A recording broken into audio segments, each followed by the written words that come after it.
soddonkii sane u dambeeyay ama 27 sane ee TPLF iyo EPRDF ay iswani ay haysteen Ethiopia isbedel dargigii wixii ka dambeeyay in la galo oo dadka wax iska bedelaan ba in badan saamaha loo garaacay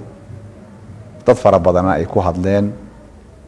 meelo badanna advocacy loo sameeyay laakiin markii si xaqiiqo ah loo hadlo 27 sano adeeg quman oo gaadhay bulshada oo la oran karo way ku nasanaysaa ma una jirin gaar ahaan markaan soo qaadan dhinaca biyaha ila biyoodiyo quman oo inta la sameeyay sustainable ma jirin waxyaabaha la isku dayay ee ila biyoodka ah ee la leeyahay waa la sameeyay waxay ahaayeen tayadoodu waxay aad u hooseyso oo ilaa hadda haday shaqeeyaanna shaqadooda ay aad u hooseyso oo maalin walba dayactir iyo dhibaato la dul taagan yahay badankoodii 90% ayna shaqeynaynin laakiin for the last 3 years oo ay xukuumaddu isbedeshay waxaa jirta waxyaabo badan oo laga qabtay oo hadda la isku dayay in la qabto mashaariica waxaa jira qaar dhamaaday oo adeegi bixinaya iyo qaar hadda ku jira dhamaystirkii ku jira ama shaqadii ku jira ayaa jira mashaariicdii hore ee xukuumadii hore isku dayeen tayada xumaana in wax badan laga bedelo oo la dayactiro lagana shaqaysiiyo bulshaduna adeeg ka hesha la isku dayay marka si ballaaran ba approachkaasi uu socday marka taa anagoo ka duulayna ba safarkanagan aan baxnay saddexaad aan baxnayna ujeedooyin afar ayuu lahaa ujeedooyinka afarta uu lahaa waxa ka ahaa eegida iyo darsidda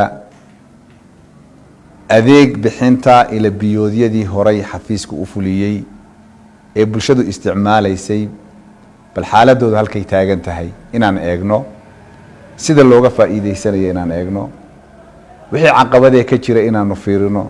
sidii loo furi lahaa caqabadaha ama loo xalin lahaana aan falowgeeda galo ayuu qodobka koowaad ahaa qodobka labaadna wuxuu ahaa qiimeynta iyo dardargelinta mashaariicda oo xafiisku gacanta ku hayo ee deegaanka qaybaha kala duwan ka socota kuwaana waxaan xoogga saaraynay mashruucu halka uu socdo physical progresskiisu halkuu taagan yahay iyo wixii caqabadaha ku gadaaman iyo sidii caqabadaha loo furi lahaa lafteeda inaanu qayb ka noqono reportiyada ay keenayaan howlwadeenada iyo xirfadlayaasha mashruuca wada iyo contractorska gacanta ku hayay ee ay xafiiska keenayaan iyo xaqiiqada taala meesha ee dhabta ah iyo wixii laga qabto mashruuc inay isleeyihiin in kale inaan xaqiijino taas ay ujeedada labaadna ahayd ujeedada saddexaad waxay ahayd u kuurgalida xaaladda abaaraha deegaanka iyo biyo la'aantan faraha badan leh ka jirta inaanu shacabka la kulanno aftidoodana qaadno wixii ay tabanayaan iyo wixii kolba laga xallin karana laga xalliyo dhibaatada ay ku sugan yihiin lala qaybsado oo bal goobahooda loogu tago ujeedada afraad ee safarkanagani uu lahaa waxay ahayd in fahan midaysan laga qaato xilalka iyo waajibaadka la xidhiidha howlaha biyaha oo ay ka wada qaataan heer deegaan maamulada gobolada maamulada degmooyinka maamul magaalooyinka iyo wakaaladaha biyuhu in yani fahan midaysan ay ka yeeshaan cid waliba xilka ay leedahay iyo waajibka ay ku leedahay dhinaca adeeg bixinta biyaha iyo howlaha biyaha in la isla fahmo oo la wacyi geliyo dadka taas ay afraadna ahayd yar faahfaahsan u galo waxaa jirta inaanu soo maray degmooyin ilaa 14 iyo hal maamul magaalo oo kala hoos tagaya 3 gobol oo ah gobolka Faafan gobolka Erar iyo gobolka City marka degmooyinkii aan soo maray iyo maamul magaalooyinkii aan soo maray ilihii iyo wixii ka jiray adeeg bixin biyoodaha ee soo booqanay baan si kooban u soo koobaya hadafkanaga koowaad wuxuu ahaa ila biyoodyada jira see looga cabaa maxaa caqabado hoo jirta maxaa dhib hoo jiro hadda la xallin karo on sport halka aan taaganaan ku xallin karaa maxaa u baahan in team loo soo diro laga hagaajiyo xafiiska uu ka qayb qaato maxaa maamul xumo uni ka jirtaa oo maamul xumada laga sixi karaa marka waxaan ku bilownay dhinaca iyada objective-ka ahaa in biyoodka la booqdo mashruucan dheer ee ah Goray multi village water supply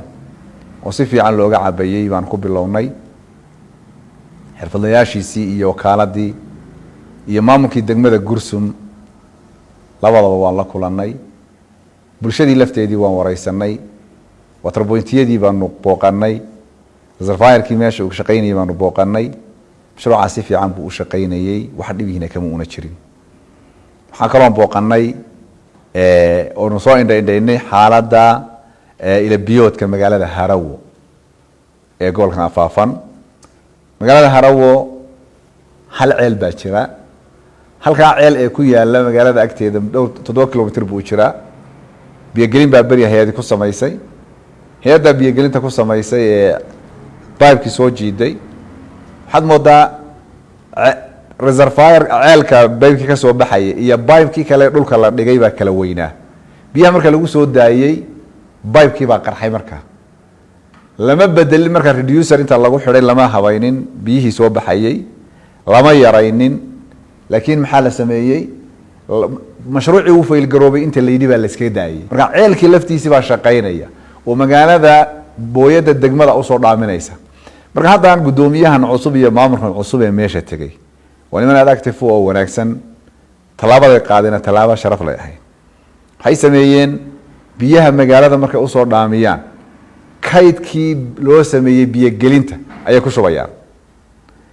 kaydkaas waxay ku xidheen water point-yada saa lagaga cabaya markaas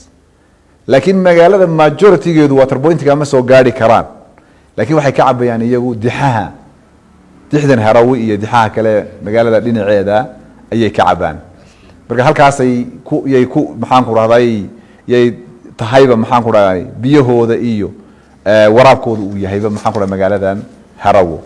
marka saadarteed sidii ceel loogu heli lahaa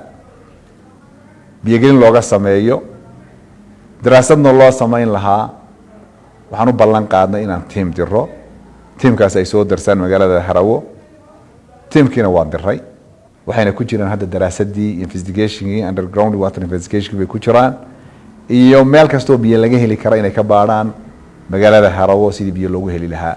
teamkaasina way joogaan maanta ay joogaan waxa kale oo gaadhnay oo u gudubnay magaalada Boorama u gudubnay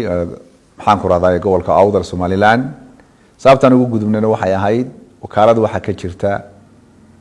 ama shirkad waxa ka jirta maamusha biyaha magaalada Boorame shirkadana waa shirkad la yiraahdo Shaba waa shirkadda adeega bulshada Awdal oo Shaba la yiraahdo waxaana hirgeliyeen waxa la yiraahdo 3B waa public private partnership bay hirgeliyeen waxa la shaqeysa hay'adda UNICEF la shaqeysa waxaad moodaa inay geeskan Africa dadyoga biyaha maamula dadka ugu horeeya ee modelka inay yihiin say hay'adda UNICEF sheegayso iyaga laftooduna reportyadooda aan ka aragnay waxaan soo booqanay khibrad fiican iyo report fiican bay nasiiyeen ilaa hadda waxay marayaan magaaladoodaas 73.4 ya coverage uu maraya biyaha ay gaarsiiyeen